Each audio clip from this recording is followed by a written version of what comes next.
Oxirgi 3-taktika. Bu taktikada ozgina xushyorroq harakat qilishinglarni iltimos qilgan bo'lardim.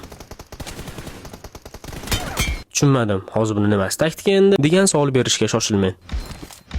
Chap tomondagi konteynerdagi shotni olganingizdan keyin ushbu harakatlarni takrorlang. Biz iminda qaytaligimizni bildirib qo'yish uchun nastrel berib qo'yamiz. Va o'zimizga kerakli bo'lgan pozitsiyaga o'tib olib, bitta nastrel berib uni kutamiz. Hunter, multfilm ko'rmasangiz-chi, onasini ham qo'ysangiz-chi. Siz otgan tomoningizga qarab yugurib chiqib berar ekanmi? Bo'lmabdi. Shunaqa savollarda ham o'ylab turgan bo'lsa, juda ham ko'p hollarda odam o'lgan tomoniga qarab yurishni boshlaydi. Tim bo'li biz chap tomondan nastrel beryapmiz va shot qaraydigan bo'lsak, shotda ham biz oldindamiz. Po fakti u bizni push qilishi kerak. Ahamiyat bergan bo'lsanglar, saperdagimiz biz qayerdan pish qilganimiz haqida informatsiyani ham olgani yo'q. Va bitta narsani eslardan chiqarmanglar, TDMdagi har bitta detal bekorga qo'yilmagan. Ulardan maksimal foydalansa, o'yinimizda 3% ni ancha ko'tarib beradi.